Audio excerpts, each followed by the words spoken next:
Hello, everyone, and welcome to RNG Coalition's 2022 webinar series. My name is Leslie Dalton. I am RNG Coalition's Director of Communications and Marketing and your host for our Wednesday webinars. Nearly every Wednesday at 1 p.m. Eastern, our webinars feature expertise from RNG Coalition members and partners on a variety of relevant topics intended to help educate about the environmental and economic benefits of RNG, as well as to promote industry best practices. Please visit rngcoalition.com to view past webinars, as well as to see what's coming up next in our 2022 series. If you're interested in hosting a webinar or have a topic you'd like to see covered, please reach out to me at leslie@rngcoalition.com anytime. Today's webinar, presented by Amir Ghasdi of Xebec, is titled RNG and Onsite Hydrogen Production, the role of compact gas cleanup and generation solutions to generate renewable gases. All participants should check and make sure they're on mute, and please remain on mute throughout and type all questions in the chat. Questions are welcomed and they will be answered at the end of the presentation. Amir, if you're ready, the floor is yours. Thank you so much, Leslie. Good morning or good afternoon. I don't know where you are located today. This presentation, again, is going to be a kind of a brainstorming, sharing our thoughts, and this is not for advertisement. And I will be more than glad to hear from your side what you are doing after this presentation. You can just reach at me. And we would like just to share information to see what would be the best solution for this market. Okay. Just on the high level, what I'm going to present today, I'm going to just touch a little bit about the methane and CO2 emissions. What's the role of the biogas to reduce that emission? What's the future of the low emission fuels? And at the same time, how we can generate on-site RNG and hydrogen? And what would be the Xebec solution to achieve to those goals? I'm not sure how much you are familiar with today's emissions, but on the left side, if you're looking to the US emission by sources, as you can see, most of the emissions come from the transportation sector and also electricity generators. And also we have some methane emissions because of those agri-waste or human activities, which mainly coming from the landfills, manures, and some agricultural activities.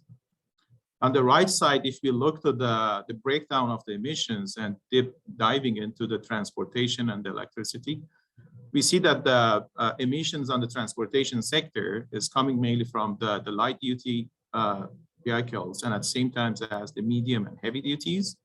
And most of it because they are consuming the fossil fuel. As you can see, the breakdown of the gasoline, diesel on. And the same thing for the electricity power generation. This is the breakdown for the worldwide. It's not just only for US. And still, as you can see, the electricity, majority of the electricity is still generated by the coal as well as the fossil fuel. If we want to go to the net zero, if we want to decarbonize the future of the energy, we don't have choice unless we change the technology on the transportation side. Let's say going to the electrification, the fuel cell, and at the same time using the source of renewable energy to power those vehicles. And at the same time, if you're going to go to the electrification, we don't have choice but just to change the source of the electricity.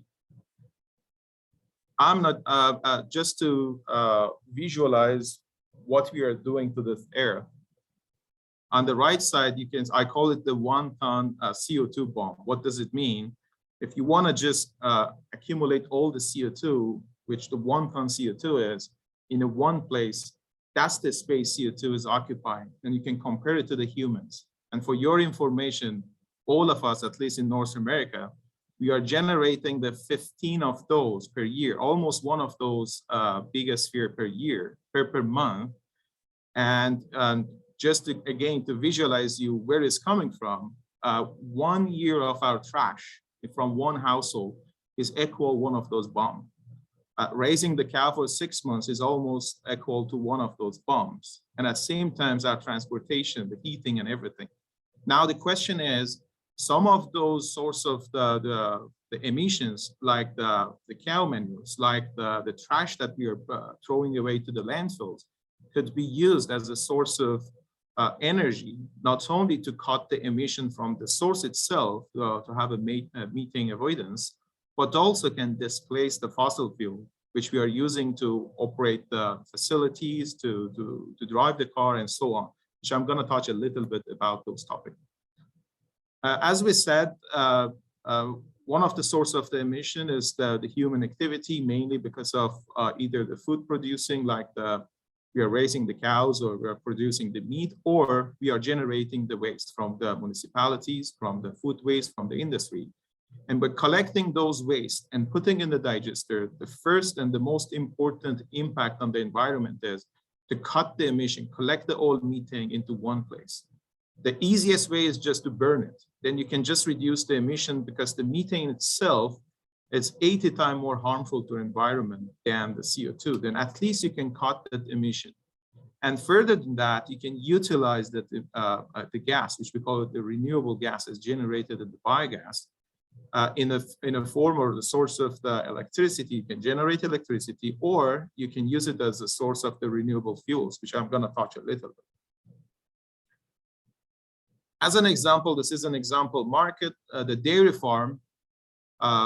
As we know, the dairy farm and generating the biogas from dairy farm is booming.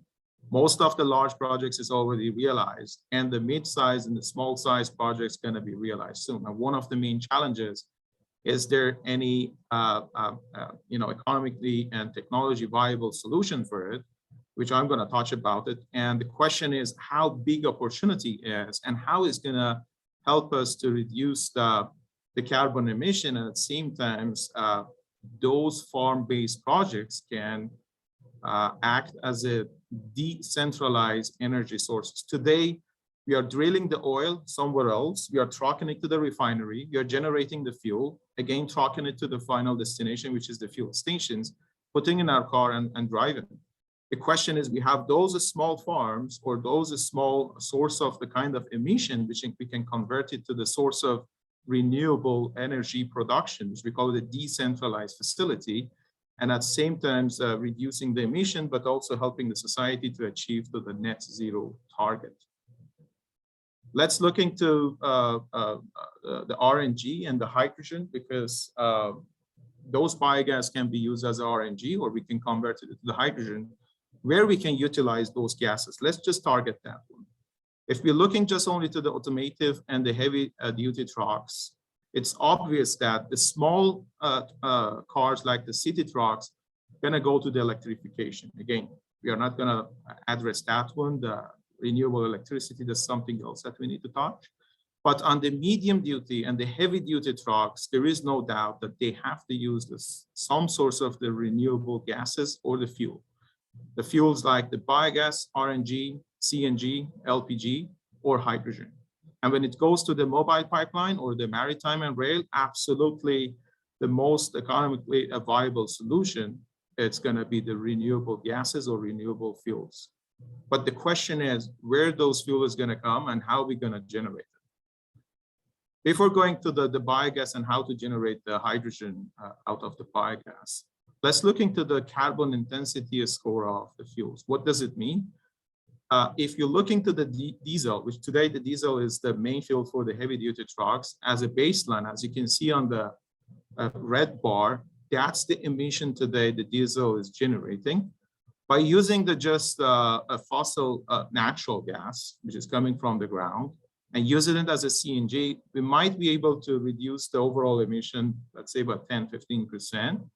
But if we utilize the RNG as a CNG, due to the life cycle carbon analysis, it has a negative carbon intensity. What does it mean? Virtually is acting as a CO2 capturing unit if the biogas is coming from manure.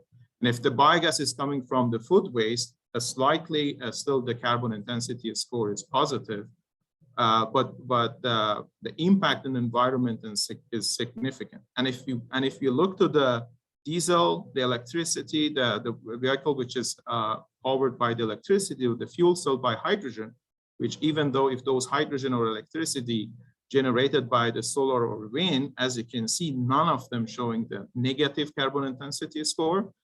And what does it mean? The RNG is going to be for time being, the most, I can say, the carbon has the lowest carbon intensity and can help us to achieve our net zero goal.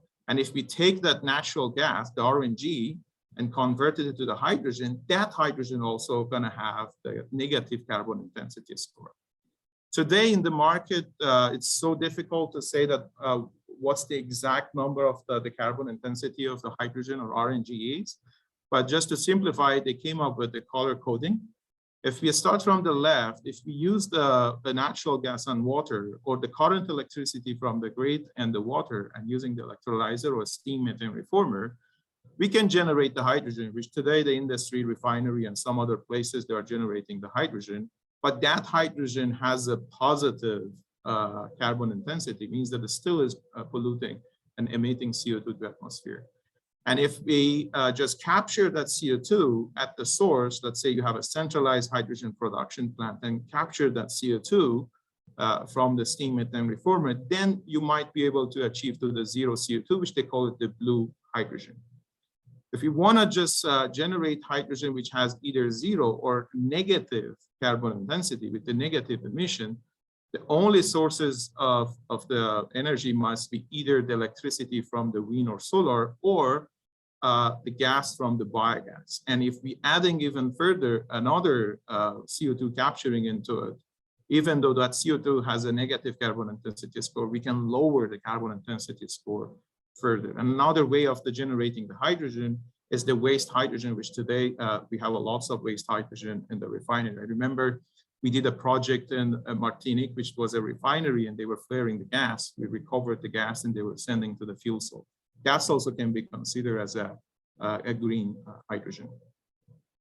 Our solution is based on saying that generate the biogas, then you can have a hybrid solution. Either you can continue to generate the RNG using the biogas operating plant and injecting to the pipeline or use it at site as a CNG or selling it to the truck operators, just using it as a CNG, or in parallel or entirely, you can also generate the hydrogen and either using it at site to operate your own trucks or selling it to the market or use it in the fuel, hydrogen fueling stations.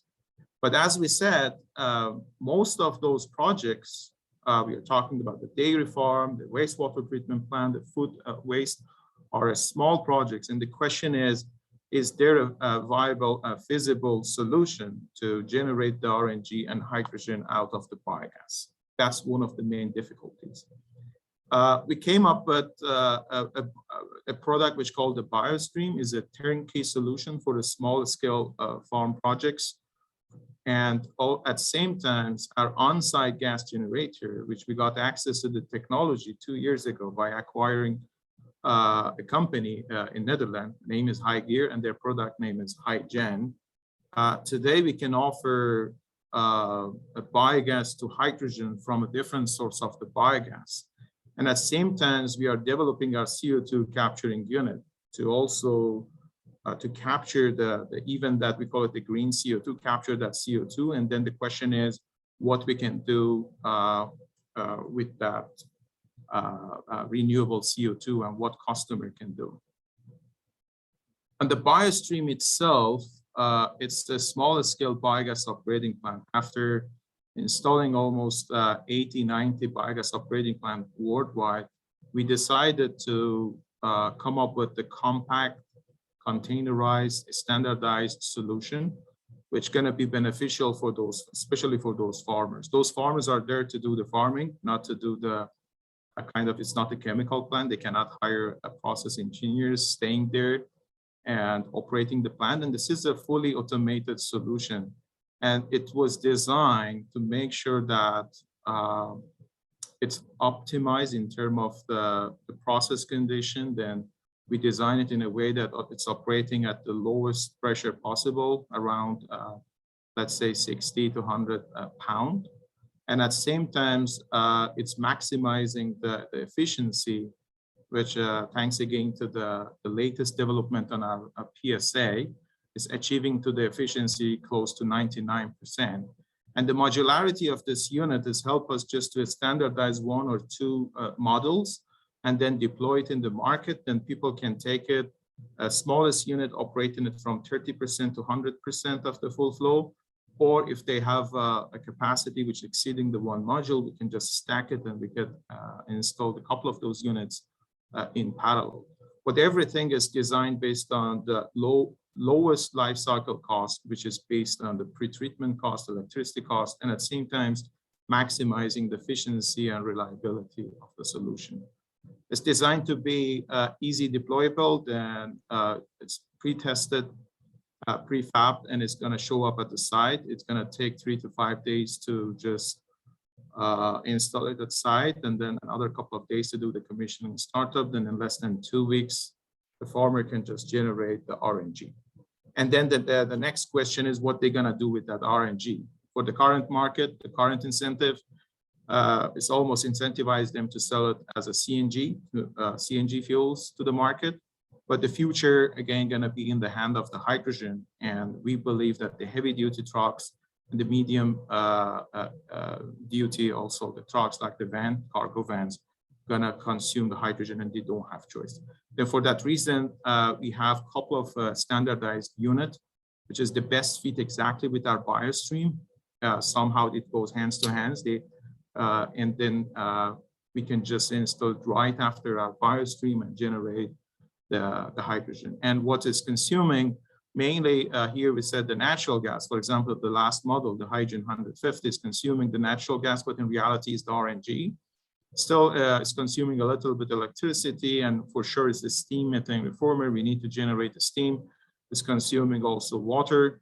And what is delivering as a product, for example, by consuming almost 40, 50 SCFM RNG, we can generate 300 kilograms of the day of the hydrogen. And what does it mean? Because sometimes people are asking, what does it mean? Is it sufficient to fuel around trucks, or we need also to find other customer to come to the site because our consumption is less than what we generate? Then I just prepared a kind of a guideline here. If we look to the heavy duty trucks, usually it depends on how many they are driving per day, but usually they're consuming something between 50, 60, 70 kilograms of the hydrogen per day.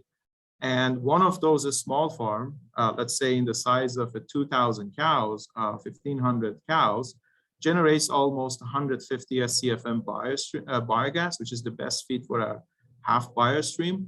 And that one is enough to supply almost 600 kilograms of the hydrogen, which is good to fuel almost 10 trucks per day. Most of those farms, they're using the trucks to transport the goods, to transport, for example, the dairy products, to transport the feedstock, and to transport lots of things around. Then fueling the 10 trucks per day, it's not big, and in my opinion, it's going to be self-sufficient.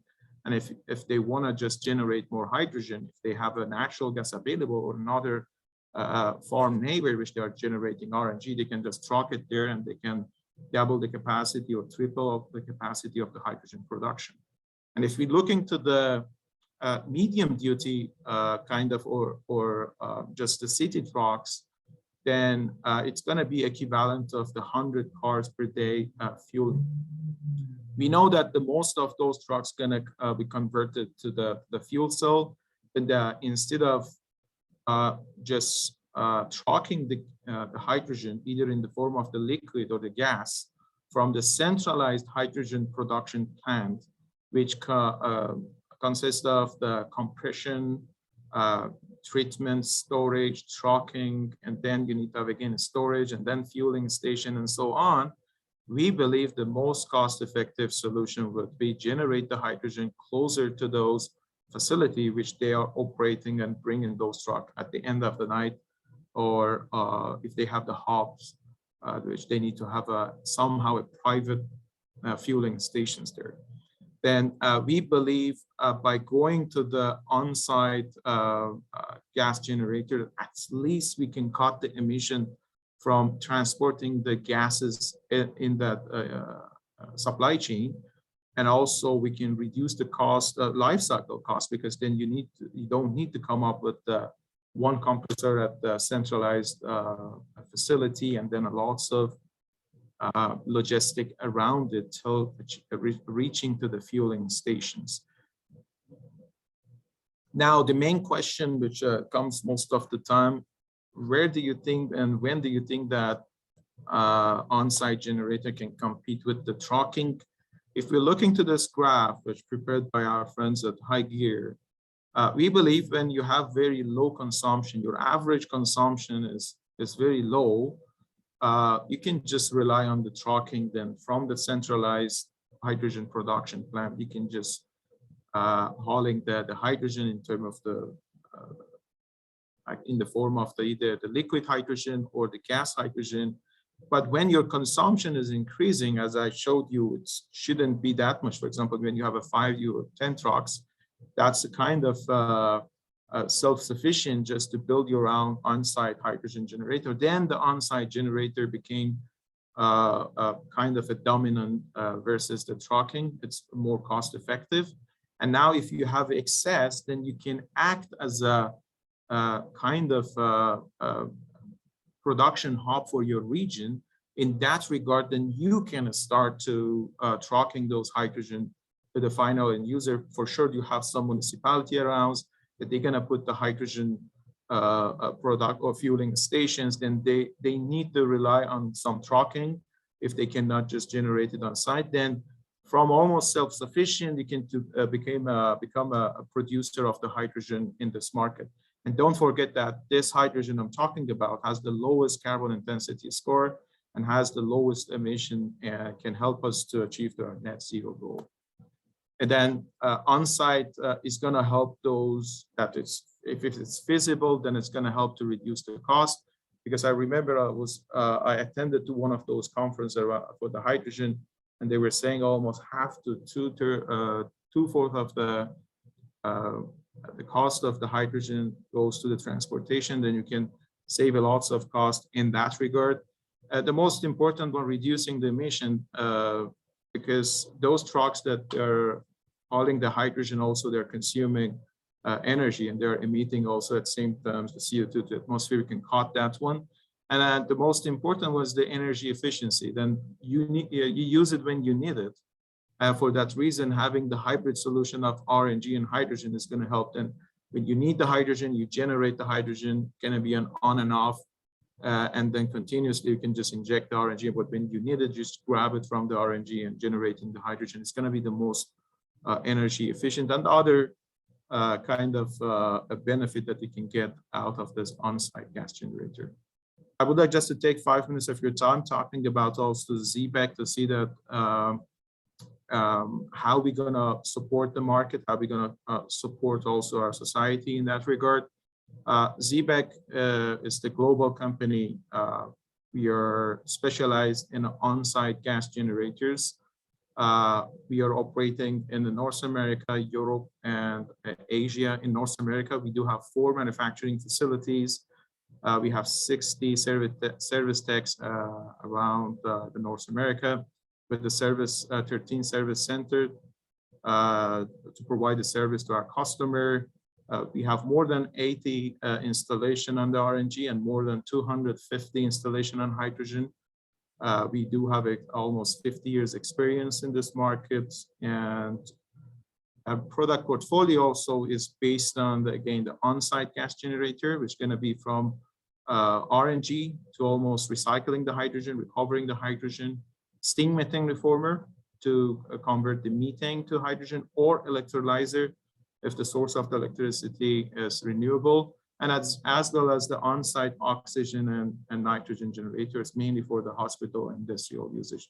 With that concept, we are touching the renewable fuels. We are touching also generating the hydrogen as for the industrial usage, and at the same time the medical gases for different regions.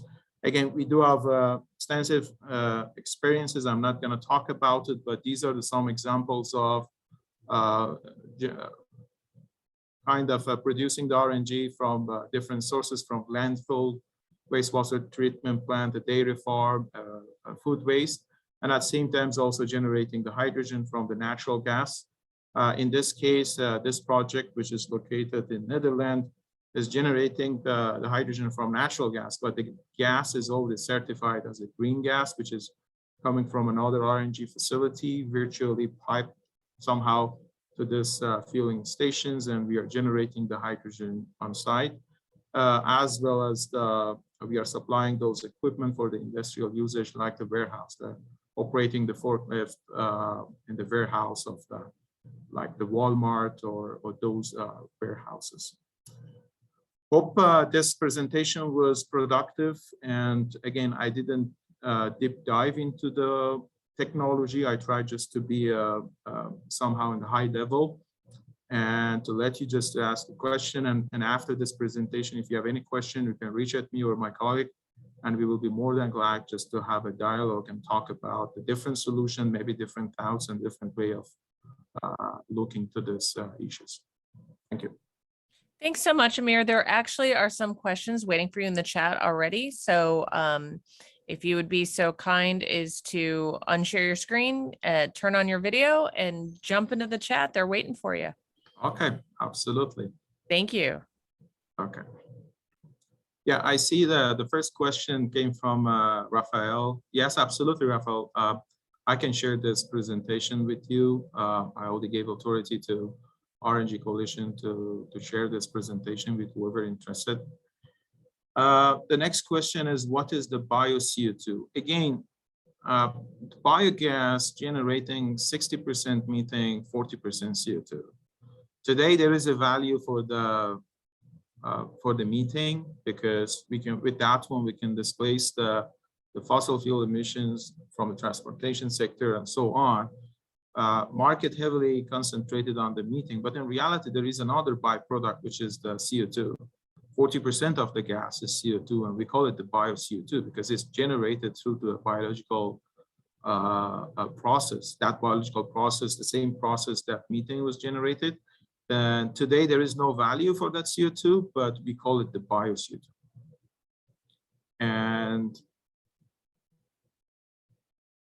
And is your technology to upgrade the biogas into the biomethane able to work with different flow rates and the purification? Correct.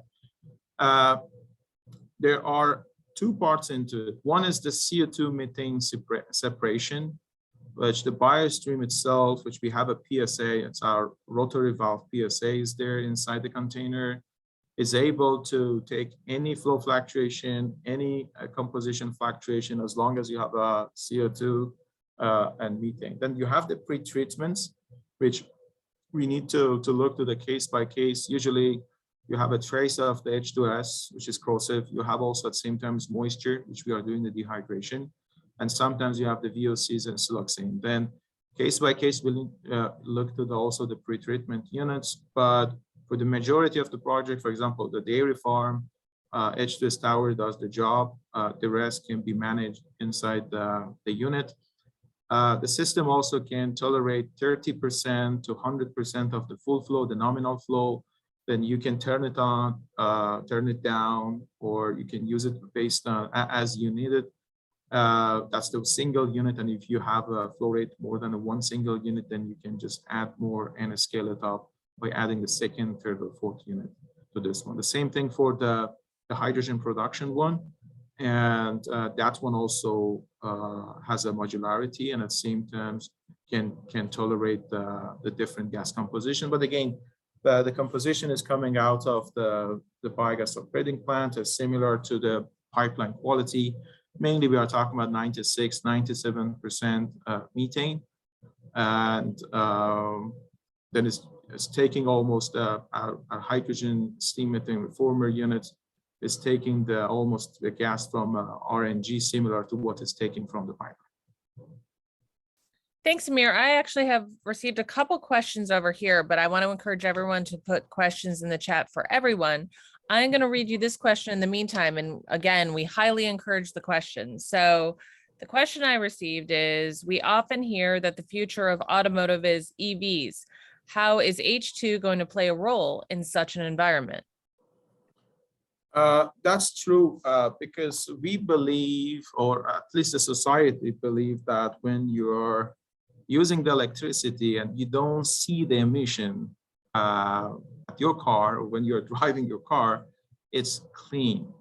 One of the main challenges is the distance you travel. Then If you have to charge more often your cars, for example, like the heavy duties and the medium duties, then the main challenge is how much of your time you have to spend at the charging station and charge those trucks, which is not a kind of, those trucks built just to non-stop go around, picking the goods and unloading, offloading the things. And if they have to put lots of idle hours at the charging station, then they cannot utilize their asset. That's the first thing. And second thing is the battery itself is heavy. Then those trucks are built just to carry the goods, not the batteries with itself. The hydrogen as a source of even storage, energy storage, giving a better storage and the lighter than the batteries. Then in terms of, even though if you come up with the very super kind of fast charging, but still the trucks maybe 1/4 or 20%, 15% of the truck must be allocated for the batteries. It's not a feasible option. For that reason, we see that the maritime or heavy duty trucks or the medium trucks are mainly going to rely on the renewable fuels, means that we cannot just electrify everything. That's the main reason we should think about the hydrogen, but the main challenge is where and how you're going to generate that hydrogen. That was a great explanation. Thank you so much. There's another question waiting for you in the chat. They said that the companies usually sell the CO2, the production of the biomethane, the CO2 with our partner in France. We did a couple of projects. Depends on the size of the plant. Sometimes for the small size, maybe it still is not viable because we don't see the market for it, even though there is a value in terms of environmental aspect of it in that captured CO2 from the biogas. But because there is no value, they cannot utilize it somewhere. But in reality, that CO2 can be used as a food grade in the packaging kind of applications, or can be used as a in the greenhouses. Then you can sell it and you can just grow the tomatoes and so on. I saw a couple of applications, but not a handful of applications yet. But that's CO2. But for your information, the brewery, they're using the CO2.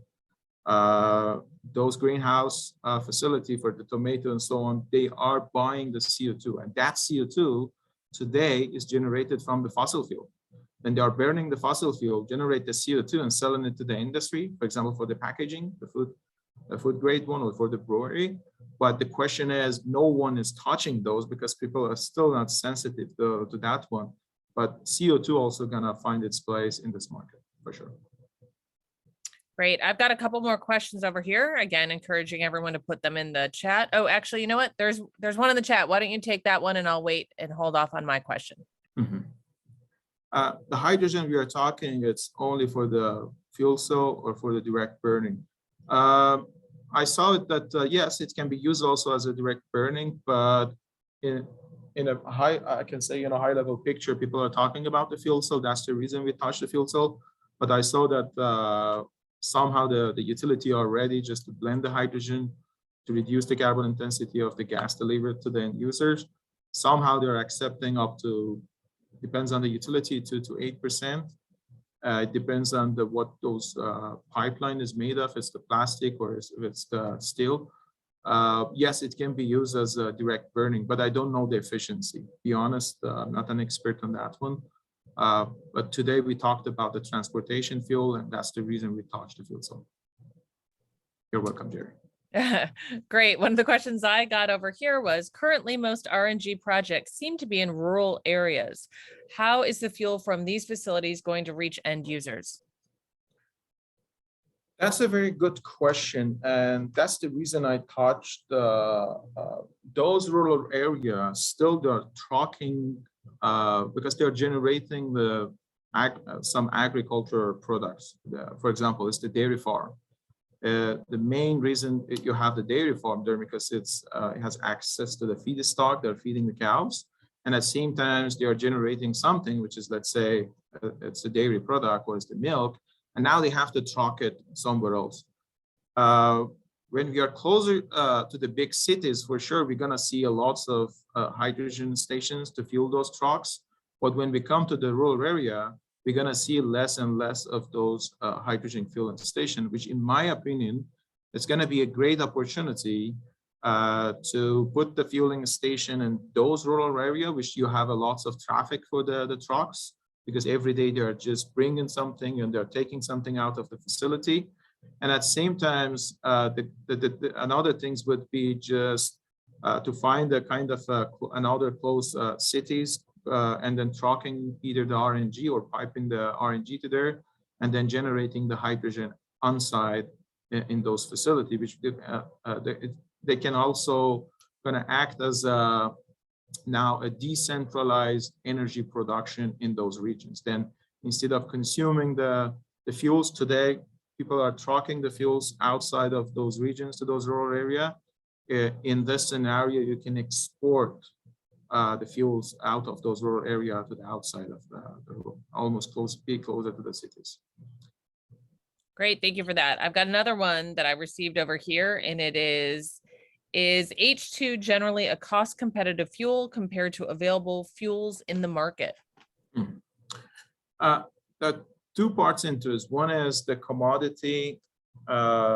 Most of our customers today, they are the industrial kind of consumers in the glass manufacturing and the steel manufacturing. Today, they are trucking the hydrogen and they are paying the hydrogen which is coming from the fossil fuel generated in the centralized biogas operating plants, hydrogen production plants, and they're paying it to truck it to those facilities.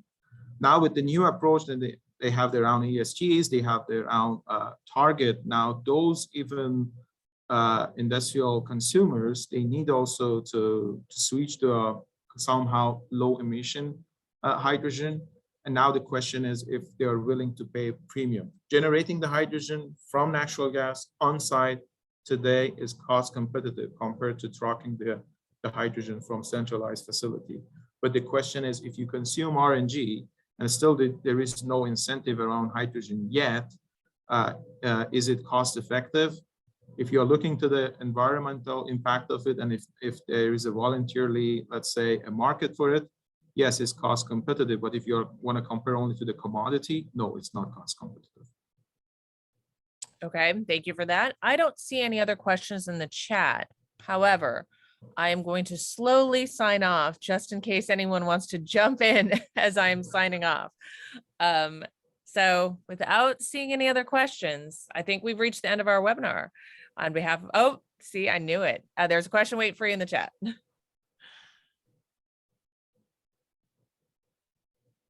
Can you read the question? Yes. What happened if other innovative approach could reduce the cost of the transportation significantly? Again, we need to look to the life cycle carbon emission. It's not just the cost only. Also, we need to look to the overall emission. Again, when we are talking about the wastewater treatment plant, are we talking about it's costing to society? No, it's the necessity. Then we need to treat the water. We don't have choice. Okay. Here also, we need to look to the environmental aspect of these issues. There is an emission from transportation sector today, and today is still we don't have a good solution for transportation. As you can see, the quantity of renewable fuels generated is not sufficient to decarbonize our future energy yet.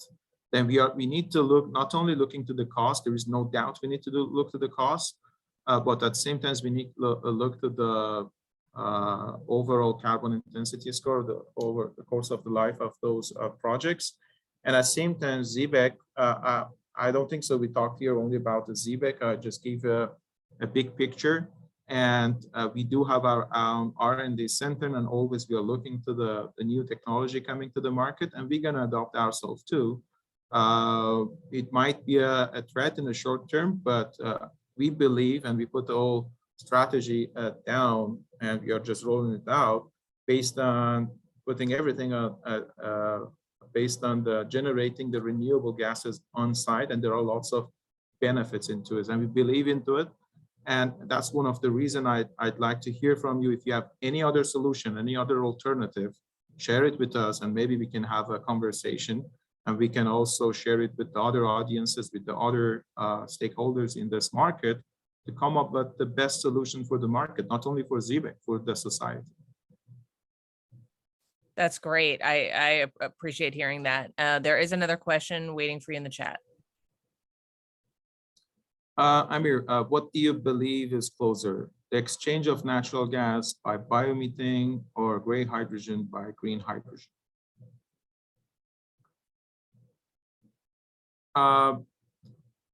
If you want to generate the biomethane or RNG, today we are relying on the digester.